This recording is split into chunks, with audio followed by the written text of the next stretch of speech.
We'll see what happens. जगह जगह phone जा रहा है कि जहां भारतीय जनता पार्टी हारे वहां पर काउंटिंग स्लो करिए। मुख्यमंत्री के प्रमुख सचिव डीएम्स को फोन कर रहे हैं कि जहां बीजेपी हारे वहां पर काउंटिंग स्लो होनी चाहिए। और यही नहीं, अगर हम पिछला चुनाव देखें तो जो भारतीय जनता पार्टी की हार हुई है 47 सीटें ऐसी हैं जो 5000 के अंदर कम वोट में हुई हैं।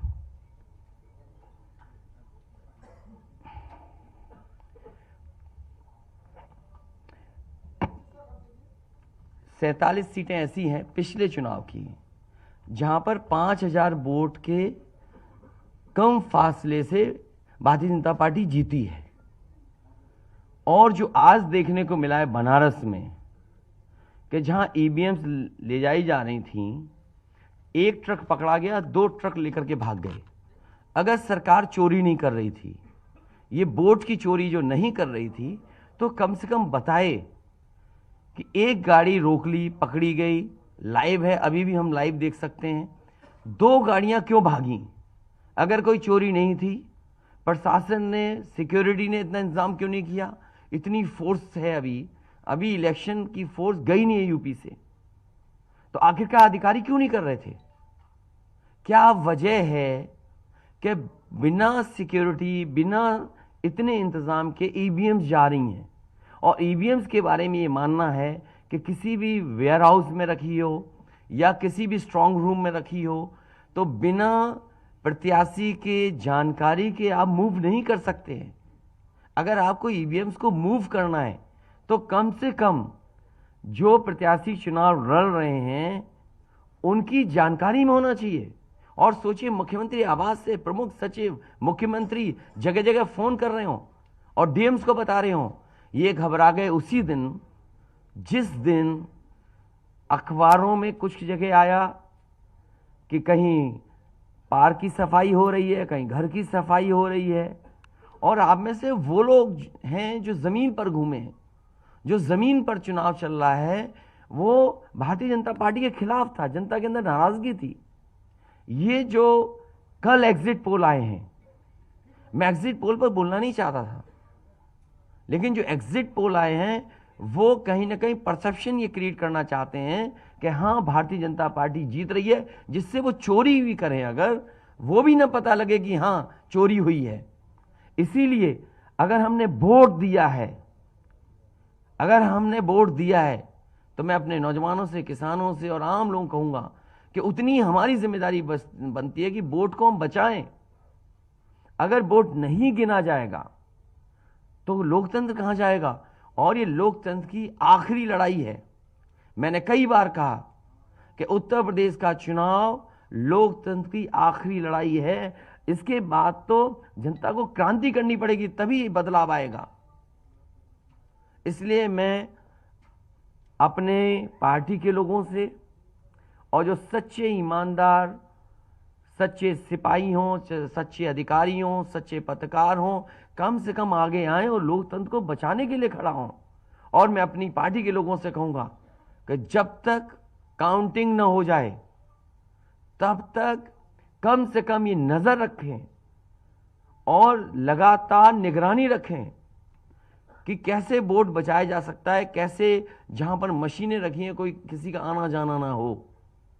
ये लोकतंत्र के लिए बहुत ही खतरे का समय है। जो दल हार गया, अब उसके बस में यही है जो अब करने जा रहे हैं। ये जितने कुछ एग्जिट पोल हुए हैं वो इसीलिए हुए हैं कि अगर वो चोरी भी करें तो शायद नजर ना आए। अब ईवीएम्स पकड़ी गई हैं, बहाना कोई ना कोई अधिकारी बताएंगे कि हम ईवीएम्स इसलिए ले जा रहे थे। आखिरकार फोर्स के साथ क्यों नहीं ईवीएम्स जा रही थी? ये तो ईवीएम की एक बनारस की जो अभी भी लाइव चल रहा है वो घटना है। बरेली में एक स्ट्रांग रूम से बाहर नगर पालिका की कचड़े की गाड़ी में, जिसका नंबर UP25 DT 9166 में 3 बक्से सील पकड़े गए, जो सील बक्से थे। एक बक्से में सादा बैलेट पेपर था तथा 2 बक्से में मोहरें, रजिस्टर तथा सील करने वाला सामान था। करीबन 500 बैलेट पेपर पकड़े गए। इसी तरह सोनभद्र का है कि सोनभद्र में भी बड़े पैमाने पे चीजें पकड़ी गई, वो भी लोग समझ में आ गया तो उन्होंने देखा, एसडीएम को रोका। एसडीएम घोरावल जनपद सोनभद्र में खाली मत पर अपनी गाड़ी से पॉलिटेक्निक कॉलेज ले जाते हुए पकड़े गए। क्या सफाई देगी सरकार? इसीलिए मैंने कहा प्रमुख सचिव मुख्यमंत्री आप जानकारी कर लें, अगर आपके डीएम्स कोई जानकार हैं, उन्होंने खुद बताया है कि वहां से लखनऊ से फोन आ रहे हैं कि जहां पर भारतीय जनता पार्टी हार रही हो वहां पर काउंटिंग स्लो हो और रात तक काउंटिंग लेकर के जाइए।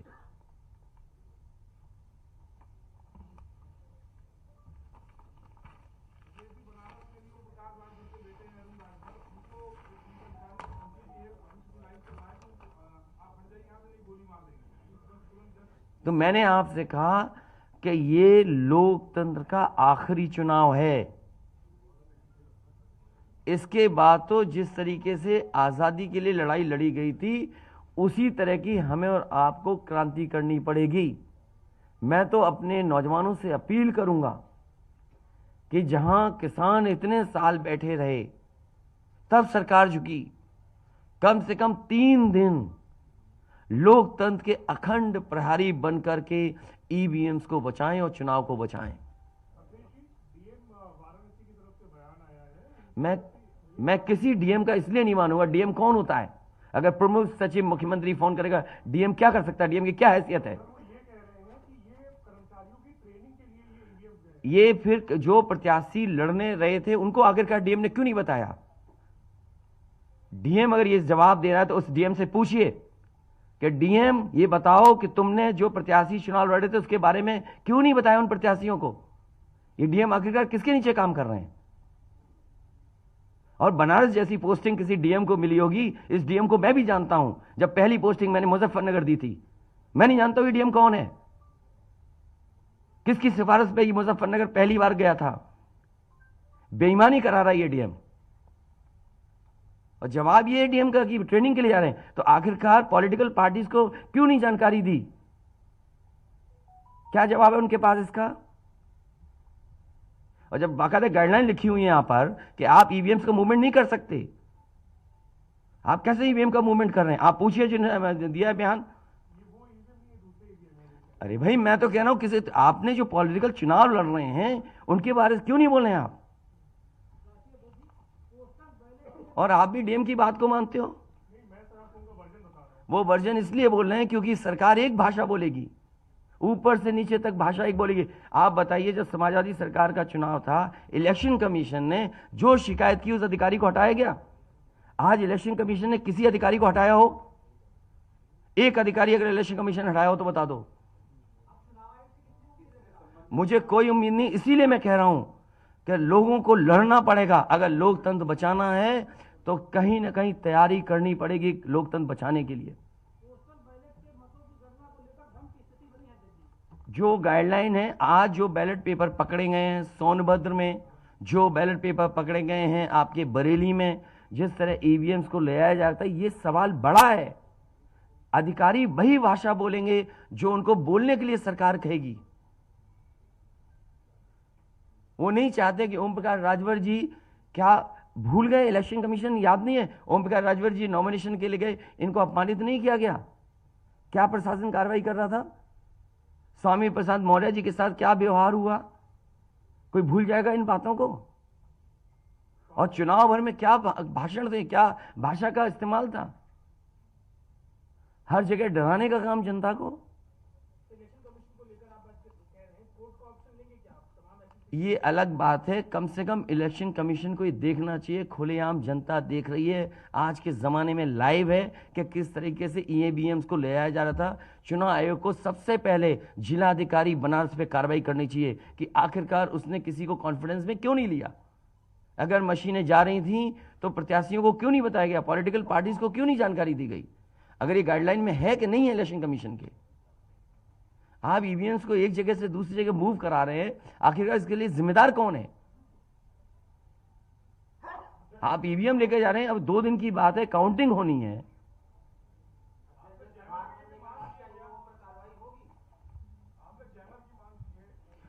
जैमर इसलिए कि कई लोग आशंका इस बात की व्यक्त कर रहे हैं कि हो सकता है कि टेक्नोलॉजी ऐसी हो जहां पर मैनिपुलेशन किया जा सके, इसलिए कहीं ना कहीं देखा जाना चाहिए इस बिंदु को भी।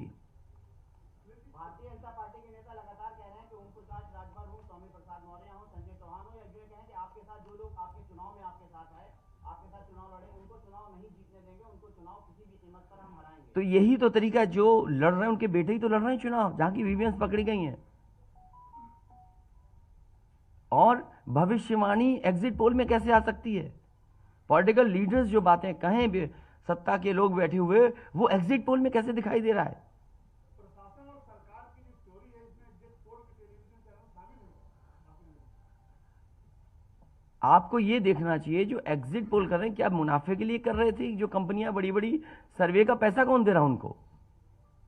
और जो डेटा दिया है चैनलों को, फ्री दिया गया है कि उपहार में दिया गया है, वो अलग बिंदु है।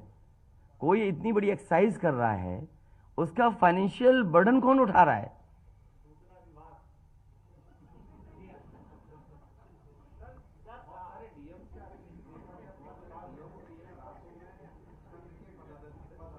ये तो बातें, ये सच कह रहे हैं आप। जो बात, ये जो सवाल के रूप में जानकारी दे रहे हैं, ये सच्चाई है।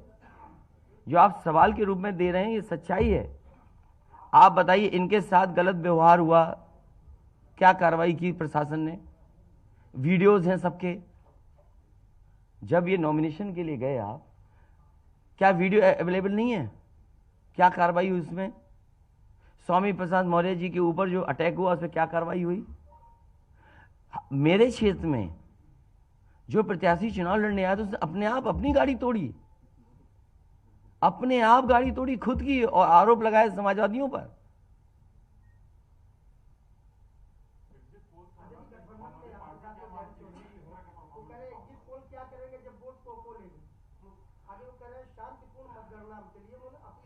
नहीं, शांतिपूर्ण मतगणना के लिए तो हम भी अपील कर रहे हैं, लेकिन सावधान रहें। अगर वोट दिया है तो वोट को बचाए भी तो सही।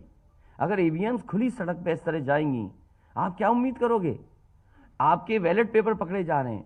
आपके लखनऊ में ही एक गाड़ी पकड़ी गई थी, उसके अंदर क्या क्या था? वो कहते वो तो हर गाड़ी में टूल बॉक्स होता है। तो टूल बॉक्स में इतना बड़ा हथौड़ा थोड़ी होता है कि आप ताला तोड़ दो। वोट बचाने के लिए कहीं ना कहीं हमें एक अखंड प्रहरी की तरह काम करना पड़ेगा। और अगर हमारे किसान इतने दिनों बैठ सकते हैं, अब तो 3 दिन की बात है, 3 दिन तो बैठना ही पड़ेगा, नहीं तो ये प्रशासन के लोग बैठ करके चोरी करा देंगे। और मामूली चोरी है वोट की, ये लोकतंत्र के साथ है। लोगों को ये भूलना नहीं चाहिए आपके पड़ोसी देशों में क्या हो रहा है। इसलिए मैं ये भी गाइडलाइन पढ़ना चाहता हूं कि जो ईवीएम के मूवमेंट के लिए जो मुझे जानकारी मिली है, वो मैं आपसे पढ़ना चाहता हूं कि all polled EVMs and all reserve EVMs after the poll shall be under cover of arm forces, arm police at all times. Reserve EVMs should also be returned at the same time when the polled EVMs are returned at the receipt center. Reserve EVMs shall not be kept in the strong room meant for polled EVMs. They shall be kept in another strong room meant for keeping reserve EVMs. It must be ensured that all reserve EVMs are also deposited in the strong room meant for reserve EVMs at the same time when the polled EVMs are deposited in the strong room meant for the polled EVMs. तो EVMs के लिए बिल्कुल clear कहा गया है कि कैसे क्या होना है। और भाई जांच भी कौन करेगा? अगर डीएमई जांच करेगा तो क्या उम्मीद करोगे आप उसके लिए? इसके आगे जो पॉलिटिकल पार्टी हम तय करेंगे क्या करना है। अगर हमें कोर्ट का भी सहारा लेना पड़ेगा, लेकिन उससे पहले हम अपने पार्टी के कार्यकर्ता, नेताओं और जो हमारे सच्चे पत्रकार, सच्चे पुलिस फोर्स में लोग हैं या वो लोग हैं, उनसे भी मेरी अपील होगी कि कम से कम लोकतंत्र को बचाने के लिए आगे आए। कोर्ट से पहले मैं आप लोगों के माध्यम से अपील करना चाहता हूं, ऐसे तमाम लोग जो लोकतंत्र को बचाना चाहते हैं, वो कम से कम आगे आए।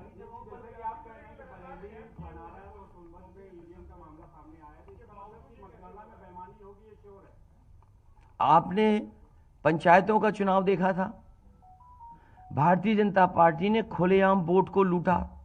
जनता को याद है महिलाओं के जो कपड़े फाड़े गए, छीने गए, महाभारत के अलावा अगर किसी ने किया तो वो भारतीय जनता पार्टी ने करके दिखाया। क्या कार्रवाई की गई उस समय बताइए? इलेक्शन जो आपका स्टेट इलेक्शन कमीशन है, शिकायतें हुई, क्या कार्रवाई हुई उनके ऊपर? क्या कार्रवाई हुई पुलिस के ऊपर? क्या कार्रवाई हुई उन लोगों जिन्होंने वोट को छीना?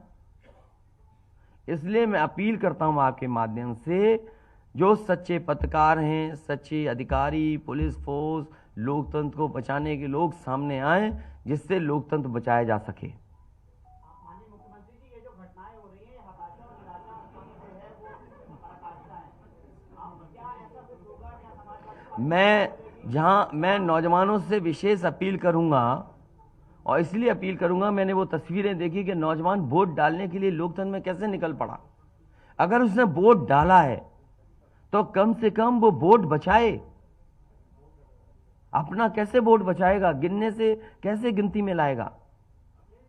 और ये कोई ये मामूली घटना नहीं है। जो लोग लोकतंत्र पर भरोसा करते हैं उनके अंदर आक्रोश होगा, ऐसा नहीं कि गुस्सा नहीं होगा उनके अंदर।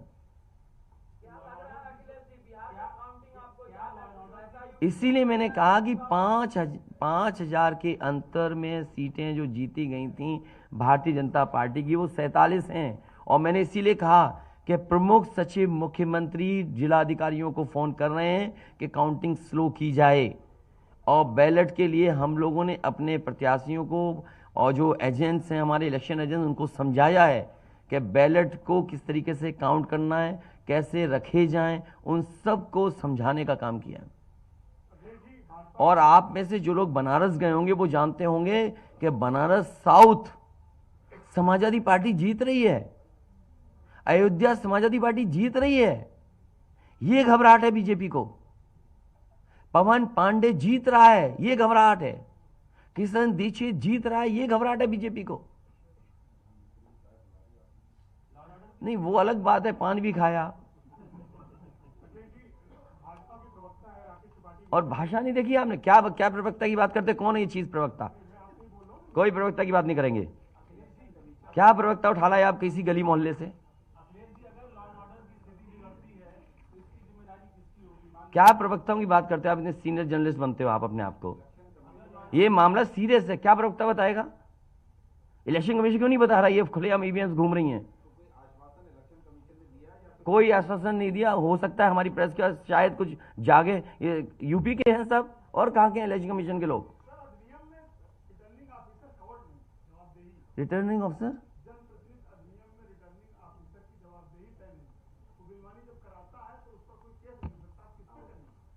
अब ये तो हमें भी जानना पड़ेगा कि क्या करें। इसीलिए मैंने कहा कि हम तैयारी से रहिए, तैयारी से रहिए। ऐसे तो किसी पे कार्रवाई नहीं कर सकते। हाँ, जिम्मेदारी तो अच्छा इलेक्शन कमीशन की जिम्मेदारी है कि निष्पक्ष चुनाव। इतना बड़ा कमीशन हम क्यों कह रहे हैं कि इलेक्शन कमीशन की जिम्मेदारी है? क्यों उसको इंडिपेंडेंट बनाई गई ये बॉडी? ये सब जो आपके माध्यम से हो रहा है वो सब लाइव है। जो ये चीजें हो रही हैं सब लाइव है, सब शिकायतें की जाएंगी, सब देंगे। अभी तो अभी कहो तो अभी लाइव दिखा दें। जब आपको बुलाया है, मैंने तकलीफ दी आपको, इसके बाद हम लोग अपना लिखेंगे।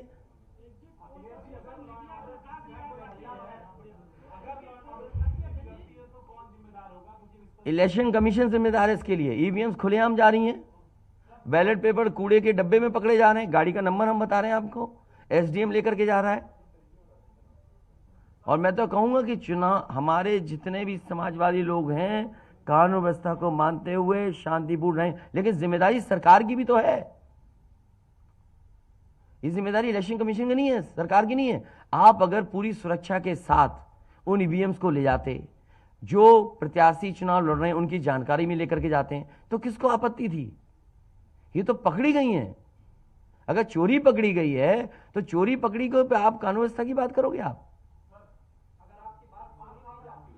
तो नहीं सुनी जाएगी। तो समाजवादी पार्टी हर रास्ते को अपनाएगी जहां पर लोकतंत्र को बचाया जा सके। वो जरूरी है। जहां जहां चुनाव हुए हैं, बंगाल में, तमिलनाडु में या किसी भी प्रदेश में, प्रत्याशी और उनके लोगों ने जगह जगह बैठ करके दिन रात पहरा दिया है। अखिलेश जी, निष्पक्ष तरीके से अगर चुनाव होता है तो समाजवादी पार्टी कितनी सीटें आने की उम्मीद है? मैं अभी भी कह रहा हूं, टारगेट हमारा फिक्स था, हमारा गठबंधन 300 के करीब पहुंच जाएगा।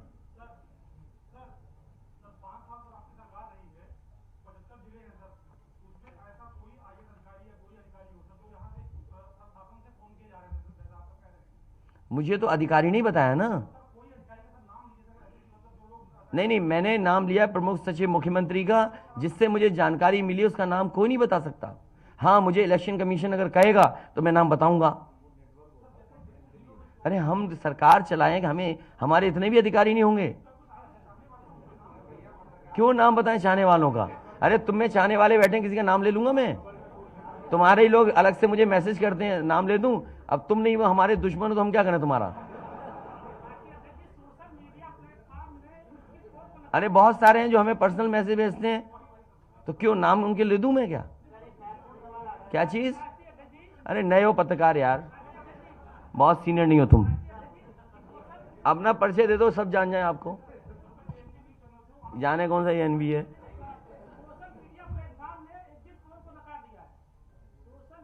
इसीलिए मैं कह रहा हूं आपसे कि एग्जिट पोल है कि जो चोरी करी जाए उसको ढका जा सके।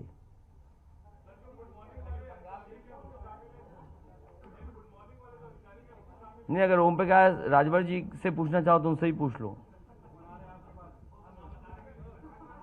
केवल ईवीएम पर, क्योंकि इनकी विधानसभा का मामला है, इनकी विधानसभा का इशू है। देखिए, जैसा कि अभी हमारे एक साथी ने कहा कि माननीय अखिलेश यादव जी के साथ जो लोग हैं, चाहे संजय चौहान जी हों, चाहे ओम प्रकाश राजभर हों, चाहे स्वामी प्रसाद मौर्य हों, हम उनको जीतने नहीं देंगे। आप ही की तरफ से आया ना बात? आप ही नहीं, ये पूरे प्रदेश में गूंज रही है बात। और भारतीय जनता पार्टी हम लोगों के गठबंधन से घबरा गई है और बनारस जैसे प्रधानमंत्री जी अपनी इज्जत बचाने के लिए गली गली घूमे हैं।